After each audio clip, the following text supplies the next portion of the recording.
Coin DCX crypto exchange hack हो गई। 44 million US dollar का हैक हुआ है। उनके जो फाउंडर है उनका कहना है कि यूज़र के फंड सेफ हैं। वो अपनी ट्रेजरी से लिटरली मतलब जेब से पैसा डाल रहे हैं और लोगों का जो फंड है वो सेफ है, उसको रिम्बर्स कर रहे हैं। तो यार ये एग्जैक्टली जो हैक हुआ है ना, ये पूरा 1 साल पहले वजीर एक्स भी इन्हीं दिनों में हैक हुआ था। तो एक तरीके से 1 साल हुआ भी, उसकी याद अभी तक भूली नहीं है, पैसा अभी तक आया नहीं है। और ऊपर से ये कॉइन डीसीएक्स भी कभी एक न्यूज़ सुनने को आ रही है, दो यूज़र फंड्स वो क्लेम कर रहा है कि सेफ है। बट ये हैक्स जो है इंडियन एक्सचेंजेस के, ये रुकने का नाम नहीं ले रहे। मेरा एक इसमें सजेशन है जो कि टेस्टफुल तो नहीं है, लेकिन इंडियन गवर्नमेंट को अब, मैं लिटरली बोल रहा हूँ कि क्रिप्टो के अंदर ना कहीं उनको एक क्लैरिटी लानी चाहिए, एक रेगुलेशन लानी चाहिए। यूएस जैसे क्या करता है कि एक लाइसेंस इशू करता है, वैसे इंडिया क्रिप्टो एक्सचेंजेस को रन करने का लाइसेंस इशू करे सबसे पहले। दूसरी चीज वो बोले कि जो ग्लोबल एक्सचेंजेस है ना कहीं जो ग्लोबल एक्सचेंजेस है, जैसे अमेजोन है, एप्पल है, गूगल है, ये बड़ी बड़ी कंपनीज है, वैसे ही क्रिप्टो के अंदर भी बड़ी बड़ी एक्सचेंजेस हैं।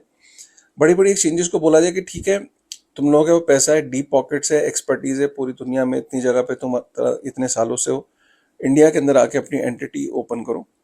इंडिया के अंदर आके अपनी एंटिटी ओपन करो, उससे रजिस्टर करो, क्रिप्टो का लाइसेंस लो, जीएसटी दो, इनकम टैक्स दो, टीडीएस दो, हमारी जो बताई हुई चीजें उनको कंप्लाई करो, और जो अर्निंग है वो भी इंडिया में रहेगी।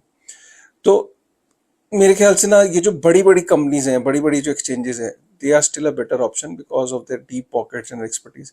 इंडियन क्रिप्टो एक्सचेंजेस हैं वो उनकी इतनी डीप पॉकेट्स नहीं होती, इतनी अर्निंग नहीं होती है, क्योंकि अभी भी 30% टैक्स के बाद कोई ऐसा नहीं कि बहुत ज़्यादा यूज़र क्रिप्टो में आ रहा है।